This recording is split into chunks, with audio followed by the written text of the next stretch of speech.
Olá, bom dia! Bom dia para você. Que bom que estamos juntos outra vez. Que bom que eu cheguei na sua casa. Que bom que você abriu a palavra de Deus. Como tem sido o ano bíblico na sua vida?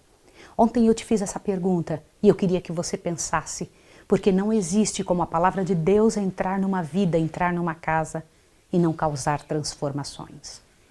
Eu quero orar com você para que o Espírito de Deus trabalhe, para que você tenha vontade.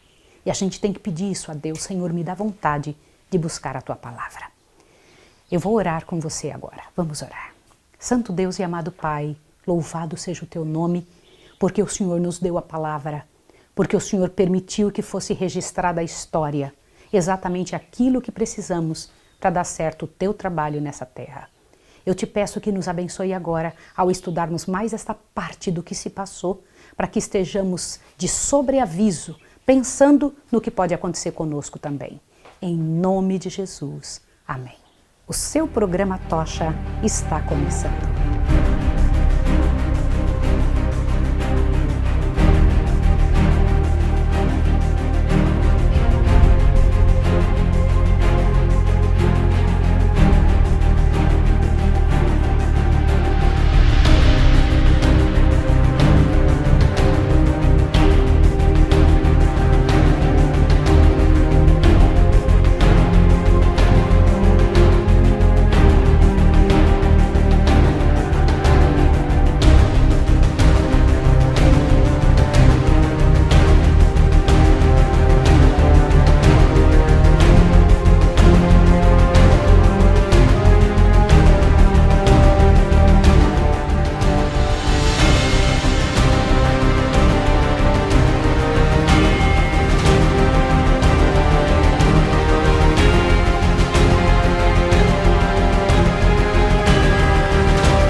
Quando paramos para pensar nas grandes atividades que tiveram o povo do passado, lembramos que as principais delas eram resultado de buscar na palavra de Deus, naquilo que o Senhor Deus tinha deixado para o mundo, o que é que o Senhor Deus esperava de seu povo, de cada vida e de cada história.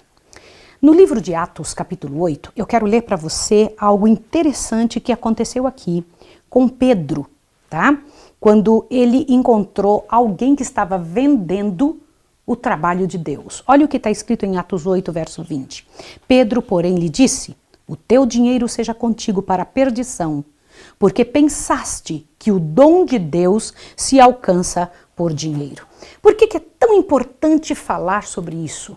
Porque esse era um dos grandes pecados da época, na época de Martinho Lutero. Imagine uma época onde estavam a caça dos que não pensavam igual à religião daquele momento, onde se levava à fogueira quem desobedecesse, e também o ostracismo e o isolamento era a sorte de quem quisesse manter a sua fé. Eu tenho uma pergunta para você. Se você vivesse nessa época, pela maneira como você professa a sua religião hoje, de que lado você estaria? Seria queimado na fogueira igual a Hus, igual a Jerônimo? Ou estaria do lado da Igreja Romana? Você tem que se perguntar isso. Porque a nossa história de hoje mostra quem viveu exatamente numa situação semelhante. Porém, ele teve que resistir, teve que manter a verdade a qualquer custo, ao custo de sua própria vida.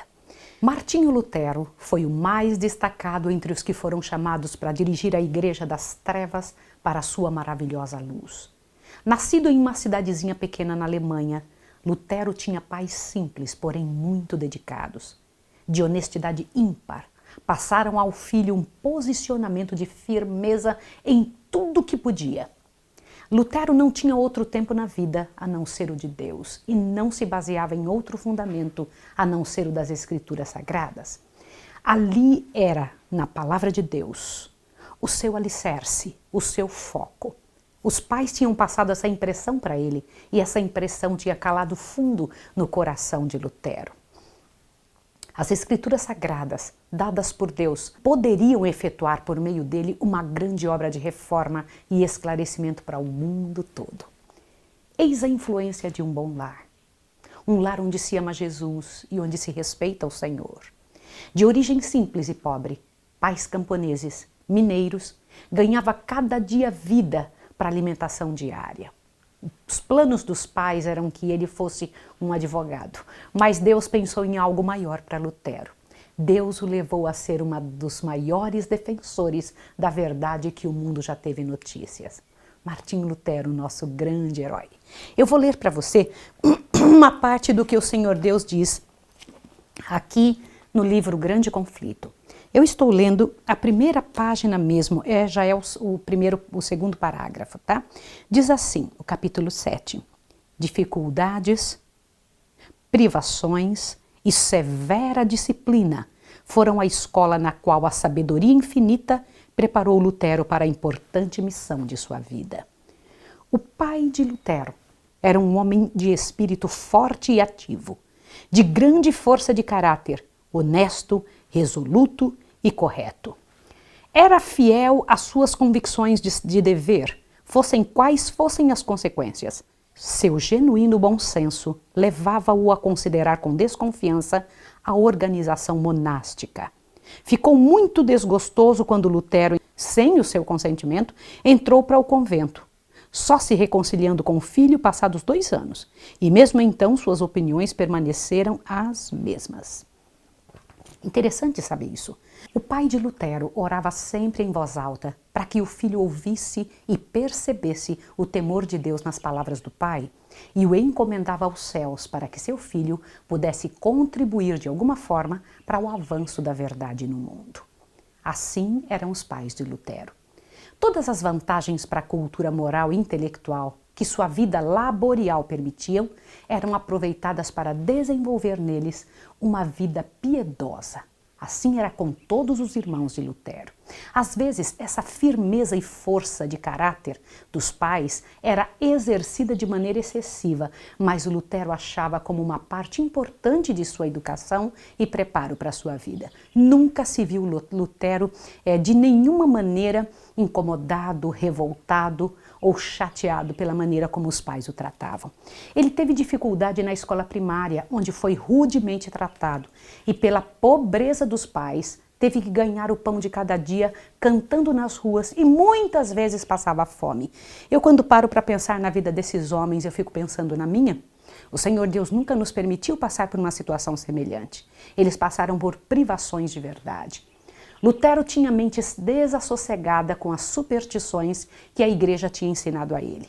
Pensava que Deus era tirano e cruel, temia o futuro e não queria encontrar-se com Deus. Mesmo assim, Deus trabalhava no coração de Lutero, e esse procurava sempre o que mais útil existisse e ocupava-se com excelência moral e intelectual. Quando ele tinha 18 anos, matriculou-se na Universidade de Erfurt, apoiado pelas economias de seus pais e ajuda de amigos judiciosos. Começou então a entesourar todos os escritos dos melhores autores, fazendo da sabedoria deles a sua. Se tornou notável rapidamente, memória retentiva, rápida imaginação, poderosa faculdade de raciocinar e aplicação incansável de tudo que estudava. Colocaram Lutero logo em primeiro lugar entre os seus companheiros. Todas essas qualidades e dons, sendo amadurecidos, estavam preparando este irmão, esta pessoa, para os maiores embates da vida. Ele possuía o temor do Senhor, mantendo a firmeza de propósitos e muita humildade. Mantinha-se sempre muito dependente de Deus, a quem clamava e orava a todo tempo. Orar bem, dizia ele, é a melhor metade do estudo. Eu vou ler para você uma parte importante dessa maneira de vida deste homem. Enquanto um dia examinava os livros da biblioteca da universidade, Lutero descobriu uma Bíblia latina. Nunca antes vira tal livro. Ignorava mesmo sua existência. Tinha ouvido porções dos evangelhos e epístolas que se liam ao povo no culto público e supunha que isso fosse a escritura toda. Agora, pela primeira vez, olhava para o todo da palavra de Deus. Com um misto de reverência e admiração, folheava as páginas sagradas. Pulso acelerado, coração palpitante, lia por si mesmo as palavras da vida, detendo-se aqui e ali para exclamar: ah, quem me dera Deus me desse tal livro. Anjos celestiais estavam ao seu lado, e raios de luz procedentes do trono de Deus trazia-lhe a compreensão os tesouros da verdade. Sempre temera ofender a Deus, mas agora a profunda convicção de seu estado pecaminoso apoderou-se dele como nunca antes. Foi então que Lutero desejou entrar para um monastério, dedicando a vida monástica, onde suportou todos os trabalhos difíceis, os mais difíceis que ele pôde. Passou inclusive a mendicar para sentir-se mais perdoado. Tão grande era o sentimento de incapacidade que o tomava. Ao fazer cada uma dessas atividades de humilhação, esperava resolver seu problema com Deus. Ele tinha uma angústia na alma que não passava de jeito nenhum. Todo momento que podia poupar dos seus trabalhos diários, ele empregava aos estudos, privando-se de sono e até mesmo da hora de comer, a fim de estudar um pouco mais e um pouco mais. E o que mais ele gostava de ler era a palavra sagrada. Ele tinha achado uma Bíblia acorrentada na parede de um convento. E ali ele encontrava os melhores momentos de sua vida. Sempre que podia, ele corria para aquela Bíblia acorrentada e ia ler. Começou a perceber que sua vida de reclusão não trazia paz. Não trazia aquilo que ele buscava. E mesmo tentando com todas as forças livrar-se de sua natureza, por meio de jejuns, vigílias e rezas, mesmo assim ele se sentia vazio. Não recusava sacrifício algum para conseguir o perdão tão almejado por seu coração, mas nada que fizesse podia fazê-lo sentir-se perdão de Deus. Como resultado dessa força estranha em lutar, perdeu a saúde, começou a sofrer de desmaios e nunca mais se restabeleceu por completo. Chegou quase às bordas do desespero. Um amigo fez grande diferença na vida de Lutero. Ele abriu-lhe a palavra de Deus, mostrando que deveria começar a olhar para Jesus e não para si mesmo. Em vez de torturar-te a ti, ele dizia, lança-te aos pés do Salvador e oferece a ele todo o teu pecado. Aquelas palavras produziram profunda impressão no coração de Lutero e foi a primeira vez que sentiu alguma paz para sua alma perturbada. Lutero foi ordenado sacerdote, sendo chamado do claustro para ser professor de Wittenberg. Aqui começa uma parte muito importante. Ali em Wittenberg, ele começou a estudar ardorosamente as Escrituras Sagradas, fazendo comparações entre textos e outros textos e bebendo diariamente o máximo que podia do livro sagrado. Seu amigo, este mesmo que tinha lhe apresentado a palavra, insistia com ele para que pregasse. Mas Lutero não acreditava que era capaz, ele achava que era indigno para subir e falar de Cristo. Mas pela insistência de seu superior, o fez, e a bênção de Deus o acompanhava, cativava os ouvintes, bem como a clareza com que apresentava a verdade, e o fervor começou a tocar todos os corações. Lutero amava a Igreja Católica e nunca havia pensado em nada contra ela, e não tinha ideia alguma de qualquer coisa contrária a ela. Certa vez, ele viajou para Roma e, por estar indo a pé, hospedava-se pelo caminho em mosteiros. Era um convento na Itália. Admirou-se da pompa e do luxo que encontrava. Viu também os monges que moravam no luxo dos quartos muito bem arranjados e mesas fartas. E aí ele fez um paralelo com sua própria vida. Ele começou a pensar, por que é assim? Por que eles vivem dessa forma? Olha só, presta atenção.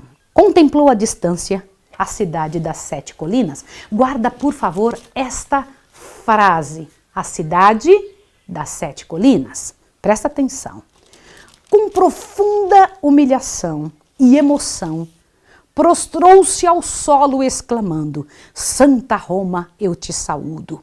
Entrou na cidade, visitou as igrejas, ouviu as histórias maravilhosas repetidas pelos padres e monges e cumpriu todas as cerimônias exigidas. Por toda parte, cenas que enchiam de espanto e horror começaram a ser trazidas à mente dele. Observava a iniquidade que existia entre todas as classes do clero. Presta atenção nisso agora. Ouviu gracejos imorais dos prelados, horrorizou-se com sua espantosa profanidade, mesmo durante a missa. Ao associar-se aos monges e cidadãos, deparou com desregramento e libertinagem. Para onde quer que se voltasse, encontrava sacrilégio em lugar de santidade. Ninguém pode imaginar, escreveu ele, que pecados e ações infames se cometem em Roma. Precisam ser vistos e ouvidos para serem cridos. Por isso se costumava dizer: se há inferno, Roma está construída sobre ele. É um abismo donde procede toda espécie de pecado. Naquele momento, começava a mudar o coração de Lutero. Ele começou a observar algumas coisas que ele não tinha nem ideia que fosse assim. Pela vida que ele vivia, pela simplicidade que ele tinha sido criado, pela maneira como os pais tinham ensinado a fé. Ele fez um paralelo e aquilo moveu seu coração de uma forma extremamente negativa. O coração dele se espantou. Certa feita, o Papa prometeu a todos que subissem de joelhos a escada de Pilatos, que se acreditava ter sido a mesma que Jesus havia descido quando, por ocasião de seu julgamento, a qual tinha sido miraculosamente transportada de Jerusalém para Roma. Eu queria que você imaginasse isso. Olha, se acreditava que aquela escada que estava ali era a escada a mesma que lá em Jerusalém Jesus tinha subido naquela... Imagine isso.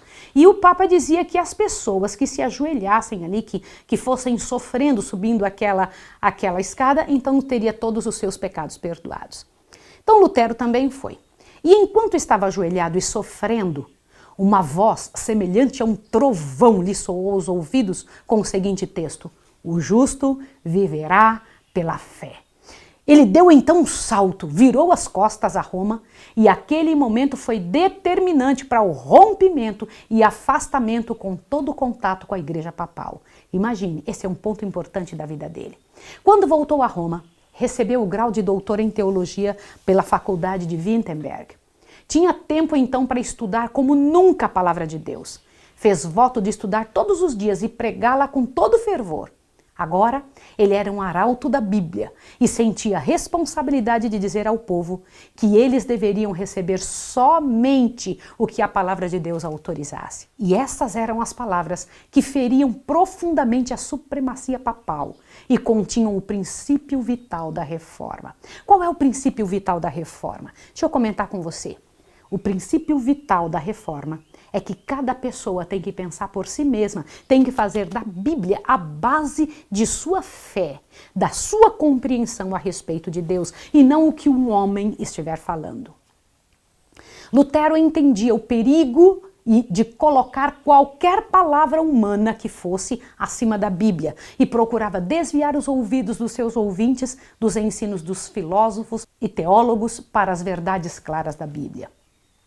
Preciosas eram as verdades por ele apresentadas ao povo e ficava maravilhado, o povo ficava maravilhado ao ouvi-lo.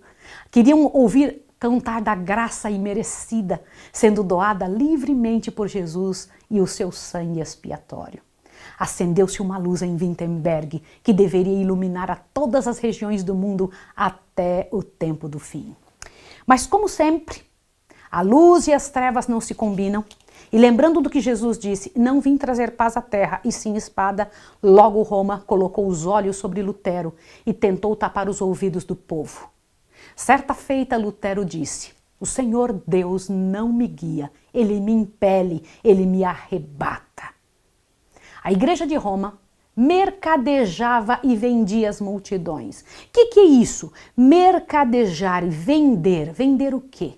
Vendia às multidões aquilo que Deus deu a seu Filho para ser de graça e graça abundante. Não se vende as coisas de Deus. A Igreja Católica fazia isso com a alegação de levantar fundos para a construção da Igreja de São Pedro. Vendia-se indulgências aos montes, e isso com a autorização do Papa. Levantava-se uma igreja para Deus pelo meio mais corrupto que se podia encontrar. Foi em meio a isto que entrou na história Tetzel, um dos mais culpados homens de crimes hediondos. Tinha sido designado pela igreja para estas vendas de indulgências na Alemanha. Agora eu preciso parar aqui para te falar uma coisa. Isso me faz lembrar de algo que está na palavra de Deus, no livro de Atos, capítulo 8.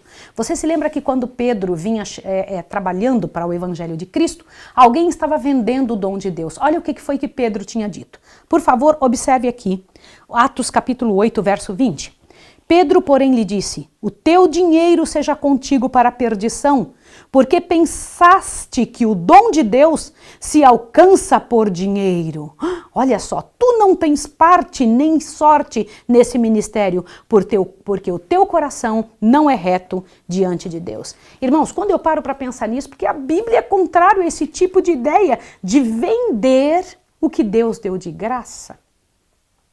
Tetzel era um homem separado pela igreja para ir de cidade em cidade, de país em país, buscando dinheiro, trocando por perdão. Tinha capacidade de convencer o povo com histórias mirabolantes, devidamente inventadas para extorquir deles os valores que procurava. Mas ele jamais teria feito isso caso tivesse tido contato com a palavra de Deus. Tetzel, a ele foi negado saber estas verdades para que ele fosse um títere na mão da igreja. O que lhe foi negado exatamente por saberem que por ela, pela Bíblia, Tetzel nunca teria tomado a mesma posição. Quando Tetzel caminhava e ia entrando em alguma cidade, se ouvia uma voz dizendo: a graça de Deus e do Santo Padre bate às tuas portas. E ele era recebido como próprio Deus. Imagine isso. Agora eu vou ler para você mais um pedaço aqui do que o Senhor Deus pede para nós lermos. Olha só, perceba isso aqui agora. O infame tráfico era estabelecido na igreja e Tetzel, subindo ao púlpito, exaltava as indulgências como o mais precioso dom de Deus. Declarava que em virtude de seus certificados de perdão, olha, dava um certificado de perdão, presta atenção. Todos os pecados que o comprador mais tarde quisesse cometer, ser-lhe-ia perdoado e que mesmo o arrependimento não era necessário. Irmãos, preste atenção nisso. Olha que coisa mais contrária ao que Deus pedia. Olha, mais do que isso, assegurava aos ouvintes que as indulgências tinham poder para salvar não somente os vivos, mas também os mortos. Olha só, que no mesmo instante em que o dinheiro tinia no encontro no fundo da caixa, a alma em cujo favor era pago escaparia do purgatório, ingressando imediatamente ao céu. Irmãos, imagine! Comprar perdão é mais fácil do que esforço diligente para mudar de vida e resistir ao pecado. Não é isso mesmo? Então, resistir ao pecado nem se torna necessário. Muitos começaram a sentir grande angústia por essa atitude infame da igreja, por meio de mercadoria vendida das coisas eternas, e se perguntavam se Deus não faria nada para mudar aquele quadro. O que será que Deus vai fazer com isso? Lutero enchia-se de horror frente às declarações dos homens vendedores de indulgências. Na congregação onde Lutero trabalhava, os homens começaram a vir para o confessionário trazendo as certidões de absolvição assinadas por Tetzel. Mas Lutero os mandou de volta, dizendo que jamais seriam aceitos, a menos que se arrependessem e que tivessem mudança genuína de vida. Então essas pessoas voltavam para Tetzel, pedindo dinheiro de volta. Tetzel ferveu de cólera e mandou levantar fogueiras nas praças, dizendo que havia tido permissão da igreja para queimar qualquer pessoa que se opusesse às santíssimas indulgências. Lutero levantou-se então ardorosamente com sua voz, ensinando ao povo que jamais ações humanas poderiam fazer o que somente Cristo pode fazer por qualquer pessoa. A graça de Cristo não pode ser comprada, é o dom gratuito de Deus. E aconselhava o povo a não comprar indulgências e relatava sua própria experiência de vida. Na ocasião da festa de Todos os Santos, era costume as relíquias da igreja serem expostas e ali se ofereciam perdões às pessoas que visitavam a igreja. Lutero, porém, no dia anterior, fixou na porta da igreja 95 proposições contra a doutrina das indulgências. Declarou que explicaria uma a uma na universidade, caso alguém quisesse saber. As pessoas, ao lerem, voltaram felizes para suas casas e não entraram na igreja aquele dia. A explicação feita por Lutero varreu a Alemanha e se tornou assunto de todos. Imagine! Olha, nós fomos nessa igreja, nós vimos esse lugar. Nós vimos ali e temos aqui as 95 teses de Martinho Lutero contra as vendas de indulgências, mostrando a justificação pela fé. O Papa não é capaz de perdoar qualquer pecado. Martinho Lutero explicava isso e dizia que esse expediente jamais teria sido confiado a qualquer mortal e somente Jesus poderia absolver alguma pessoa. Mostrou também que o Evangelho de Cristo é o bem mais precioso da Igreja. Mas em resposta a isto, muitos romanistas que estavam preocupados com a Igreja se levantaram felizes, entendendo que Deus os havia ouvido. Aqueles que faziam uso dos mesmos valores cobrados, os teólogos da época, levantaram-se para defender a Igreja contra Lutero e o acusaram abertamente de orgulhoso e de precipitado. Lutero defendeu-se pela verdade e pelo que já tinha sido dito, aquilo tudo que ele tinha falado frente às dificuldades dos que viveram antes deles. Olha o que ele disse: se essa obra é de Deus, quem poderá detê-la? Mesmo sendo Deus seu principal amigo e protetor, ainda assim Lutero teria muitas lutas para continuar a desenvolver a reforma. Começaram então a difamá-lo imensamente. Presta atenção nisso. Satanás, ele tem seu expediente, né? Quando ele não consegue levar alguém a fazer uma coisa errada, ele luta para que a pessoa seja difamada, para que o ouvido das pessoas que deveriam ouvir seja fechado, porque a gente ouve falar mal de alguém, a gente fala, não vou ouvir essa pessoa. Começou-se então a difamá-lo, desonrar os seus propósitos. E Lutero pensava que conseguiria que a Igreja e a escola o ajudariam a fazer essa necessária reforma. Mas palavras de censura e reprovação vieram em resposta a Lutero, porque os que estavam ao seu lado começaram a ver que para que houvesse mudança na Igreja, teriam que sofrer, e tinham medo do sofrimento. Esclarecer o povo minaria a confiança do povo contra a Igreja. Isso levaria a represálias e desistiram, deixando Lutero sozinho com a responsabilidade do que tinham falado. Na hora mais necessária, deixaram o amigo reformador. Eu, quando penso nisso, eu fico pensando que dor deve ter sido no coração de Lutero, não é? Observe isso aqui. Lutero tremia quando olhava para si mesmo. Um só homem opor-se às mais poderosas forças da terra. Algumas vezes duvidava se havia sido, na verdade, levado por Deus a colocar-se contra a autoridade da Igreja. Quem era eu, escreveu ele, para opor-me à majestade do Papa, perante quem os reis da terra, o mundo inteiro tremiam? Ninguém poderá saber o que o meu coração sofreu durante esses primeiros 2 anos, em que eu, em meu desânimo, poderia dizer em que desespero me submergi. Mas ele não foi abandonado ao desânimo. Quando faltou o apoio humano, olhou para Deus somente e aprendeu que poderia apoiar-se em perfeita segurança naquele todo-poderoso braço. Certa vez Lutero escreveu a um amigo dizendo: nem intelecto, nem esforço darão o que a oração consegue ao estudarmos as palavras de Deus. Confieis isto de alguém que tem experiência própria na luta dos joelhos. Que isso seja uma lição para os que se veem chamados a fazerem um trabalho para Deus. Que as pessoas pensem, deve orar, clamar a Deus. Saibam que estas verdades suscitarão a inimizade de Satanás. E todos os que amam fábulas, todos aqueles que amam as coisas que não são o que Deus pede, será preciso mais do que intelecto e sabedoria humana para vencer. Quando os inimigos o desafiavam, eram enfrentados com a Bíblia, e a Bíblia somente, porque não podiam refutar, e começou-se a ouvir em todas as partes: ele é um herege. Ele é um herege, chame a forca para ele, não permita mais que viva uma hora mais. Mas Deus tinha ainda uma outra coisa para o seu servo realizar e não permitiria que ele descansasse sem ter espalhado a verdadeira luz, e foram enviados anjos especiais em seu favor. Embora muitos que aceitaram a verdade que Lutero pregava, tornaram-se objetos da ira de Satanás e sofreram morte terrível. Isso me faz pensar, né? O Senhor Deus estava poupando o seu servo, enquanto outros já tinham dado sua vida. Toda a Alemanha estava sendo atraída pelos seus sermões e estava se vendo nascer uma fé viva e o povo perdendo a confiança nas superstições do catolicismo, e milhares estavam volvendo seu coração em arrependimento em fé em Jesus Cristo. Um grande progresso espiritual começou então como há muitos anos não se via. E isso moveu a ira, os temores papais.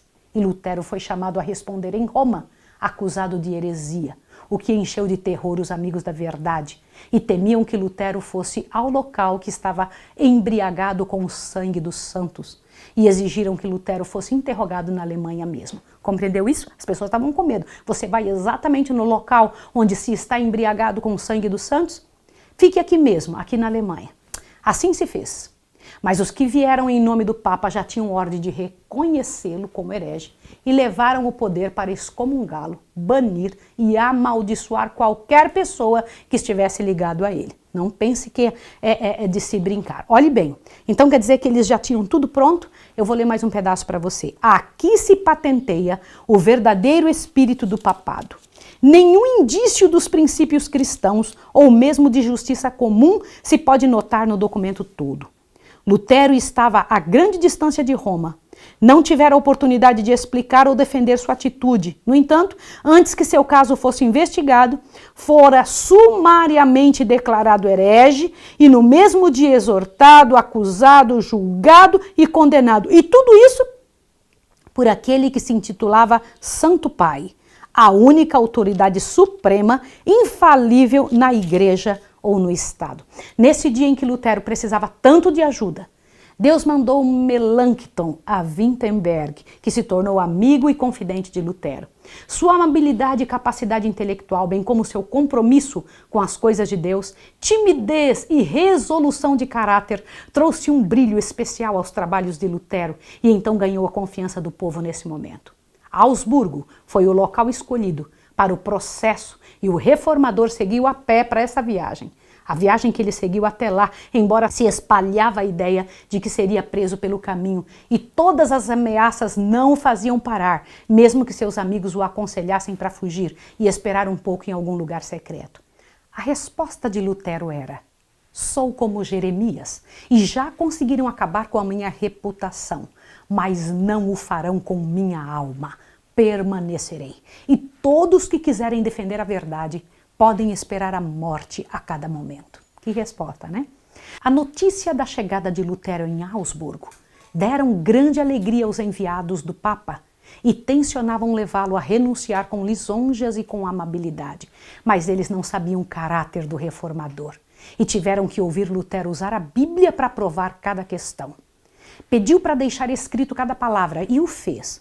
E, no entanto, o dirigente papal somente colocou de lado os escritos verdadeiros de Lutero e o achincalhou de todos os gracejos, zombarias, escárnios e até lisonjas. Mas quando viu que não conseguia calar e nem refutar os argumentos irrespondíveis e precisos de Lutero, esbravejou abertamente. Olha o que foi que ele disse, presta atenção, olha aqui, ó. Retrata-te, ou mandá-lo-ei a Roma, para ali comparecer perante os juízes comissionados para tomarem conhecimento de tua causa. Excomungá-lo-ei e a todos os seus partidários e a todos em que qualquer ocasião o favoreçam, e o lançarei fora da igreja. E finalmente declarou em tom altivo e irado: retrata-te ou não volte mais. Você já percebeu que quando uma pessoa não tem argumentos, ela grita, ela xinga, ela usa da força, do medo, da humilhação? É assim que tem sido. Lutero saiu da sala certo de que havia dito que era correto, deixando a delegação papal perplexa, porque pensavam que com ameaças teriam conseguido que ele renunciasse. Nessa ocasião foi possível fazer um grande contraste entre o reformador e o porta-voz do Papa. Humildade, firmeza e controle contra o despótico e irrazoado, o representante do Papa. Nenhuma voz, nenhuma palavra bíblica veio da voz do representante de Roma, exclamando entre um xingamento, entre uma coisa e outra, dizendo: retrata-te, retrata-te. Era só isso que ele sabia falar, não é? Amigos insistiram com Lutero para sair de Augsburgo e voltar para Wittenberg. E ele o fez. Antes do raiar do dia, ele saiu orando pelo caminho e confiantes na graça imerecida, porém certa de Deus. Os inimigos ficaram surpresos e irados ao saber que Lutero tinha saído de Augsburgo. Enviaram então uma carta a Frederico para que o ajudasse a banir Lutero da Saxônia. A única coisa que Lutero pedia era que mostrassem pelas escrituras que ele estava errado e aí então podia retratar-se. No entanto, o eleitor da Saxônia, Frederico, você precisa conhecer esse homem agora, possuía um pouco de conhecimento das doutrinas reformadas e estava impressionado com a firmeza e sinceridade de Lutero e decidiu então que se provasse que Lutero estava em erro, resolveu então, antes disso, ele não tinha por que condenar Lutero, então ele resolveu tornar-se seu protetor. Olha que coisa boa, né? E sempre Deus se levanta para ajudar o povo. Deixa eu te dizer o que foi que Frederico disse. Olha bem, nisto que o doutor Martinho compareceu perante vós, em Augsburgo, deveriam estar satisfeitos. Não esperávamos que vos esforçasseis por fazê-lo retratar-se sem o haver convencido de seus erros. Nenhum dos homens doutos de nosso principado me informou de que a doutrina de Martinho seja ímpia, anticristã ou herética. O príncipe recusou-se, além disso, enviar Lutero a Roma ou expulsá-lo de seus domínios. Você sabe, né, Frederico estava certo. Fala, como que pode? Vocês não provaram nada pela Bíblia. Aliás, não foi lido um texto para prová-lo, para provar a ele que ele estava errado. O eleitor Frederico percebia que a sociedade e o prelo estavam corrompidos e animou-se secretamente em ver que Lutero estava a trabalhar para reformar o que estava claramente errado. Via também que Lutero era muito respeitado e assíduo em seu trabalho na universidade e que a cidade de Wittenberg agora não era mais palco de procissão absurda por causa daquelas relíquias, e sim um centro de estudos e de crescimento intelectual e moral. Jovens vinham de todas as partes para conhecer e ver de perto, participar dos trabalhos de Lutero, e a cidade encheu-se de peregrinos, mas peregrinos cultos e de boa reputação, louvando a Deus porque a Bíblia estava em suas mãos. Que lindo isso, não é? Por essa época, Lutero não pensava em sair da igreja romana, mas queria que fossem vistos os erros, que fossem corrigidos para a liberdade do povo. Isso é muito bonito. Lutero não tinha uma ideia de que a igreja estivesse tão errada. Seus escritos ganharam a Itália, Holanda, França, Espanha, Suíça, e na Inglaterra seus escritos eram recebidos como palavras de vida. Milhares estavam a despertar do mortal torpor para a alegria e esperança de uma vida de fé. Roma, no entanto, espalhou a notícia de que quem matasse Lutero estaria sem pecado. Um homem, pegando uma arma, um dia foi ao encontro de Lutero e perguntou se ele tinha medo da morte, mas Lutero disse bravamente, minha vida está nas mãos de Deus. Ele é o meu escudo, ele é a minha proteção. Então o homem que estava armado empalideceu e fugiu como se estivesse na presença de anjos do céu. Imagine isso, né? Roma estava decidida a terminar com a vida do reformador. Suas mensagens eram ouvidas nos conventos, nas escolas, nos botecos, nos castelos. Nobres e simples estavam sendo avisados pelo que sabiam vir de Lutero ao revelar a palavra de Deus a todo mundo. Por esse tempo, Lutero estudou os escritos de Hus e percebeu que ele e Hus tinham a mesma mensagem, a mesma mente sem saber. Num apelo ao imperador, Lutero descreveu certa vez que se impressionava que o homem que se intitulava Vigário e Cristo se sinta como dono do mundo quando Cristo se dizia servo de todos e que o reino dele não era deste mundo. Receio que as universidades se revelem como portas do inferno, a menos que seja nela estudadas as escrituras, dizia Lutero. Ele sabia que as escolas, as universidades não ensinavam a palavra de Deus. Então uma luta começou a ser travada na Alemanha. De um lado, os inimigos pedindo que Lutero fosse banido. Do outro, os amigos da verdade, com o estandarte levantado bem alto, dizendo para que ele permanecesse. Deu-se então 60 dias para que o reformador e seus adeptos fossem excomungados. Sabe o que é excomunhão? A pessoa seria banida sem contato com seus, tratado como proscritos, a quem se deveria perseguir até a exterminação total. Lutero não temeu e disse, o que tiver de acontecer, acontecerá. E sendo que o próprio Cristo morreu por nós, então coisa fácil é morrer pela verdade. E quando a bula papal chegou, ele a considerou falsa, dizendo, é ao próprio Cristo que eles condenam. Sinto-me feliz por sofrer o que estou sofrendo. E agora sei que o Papa é o próprio anticristo e que o seu trono é o próprio trono de Satanás. Todavia, além da ordem de Roma, não ficou sem efeito a tortura e a prisão. Eram estas as armas com as quais eles conseguiam forçar a obediência. Então muitos temiam por sua própria vida e começaram a declinar da reforma. E a reforma parecia a ponto de terminar. Lutero, porém, permaneceu firme e declarou abertamente que estava a ponto de sair da Igreja Católica Romana. E na presença dos alunos e de todos que estavam presentes, Lutero queimou a bula papal e os escritos perniciosos da Igreja e disse o seguinte: queimo em resposta ao que eles fazem. E sabia que agora estava pronta uma guerra, porque isso ia chegar claramente aos ouvidos do prelo. Sabia que tinham sido chamados pelo próprio Deus para que essa tarefa, e em favor da verdade do Evangelho, não desistiria por nada. Entretanto, não foi sem luta que Lutero se preparou para sair da igreja onde tinha nascido. Ele escreveu certa vez o que eu vou ler para você agora. Olha só o que ele disse. Sinto cada dia mais e mais quão difícil é pôr de parte os escrúpulos que a gente absorveu na meninice. Oh, quanta dor me causou, posto que eu tivesse as Escrituras ao meu lado, o justificar a mim mesmo que eu ousaria assumir atitude contra o Papa e tê-lo como conta de um próprio anticristo? Não era fácil para Lutero, mas ele continuou porque ele sabia que esse era o correto. Ele sabia que ele teria que se posicionar a favor da palavra de Deus. O Papa havia ameaçado e agora chegou o veredito declarou Lutero amaldiçoado e a todos os que o seguissem. A oposição é o quinhão de todos os que quiserem defender a verdade. Havia uma verdade no tempo de Lutero e é uma verdade hoje a ser defendida. Muitos não imaginam a responsabilidade que sobre eles repousam ao saber e terem livremente as Escrituras para serem lidas, os escritos santos que nos favorecem a vida e a sociedade. Pesa sobre nós, sobre mim e você, a verdade do Evangelho e devemos apresentá-la ao mundo.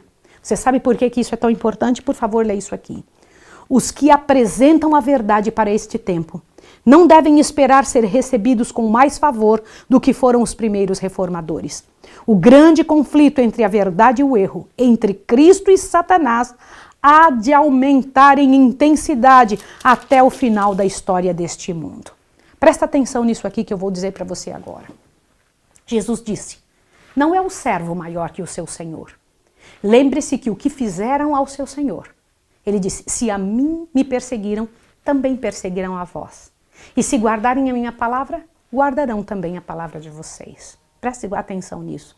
Ai de vós, quando os homens vos disserem bem, porque assim fizeram aos falsos profetas que viveram antes de vós.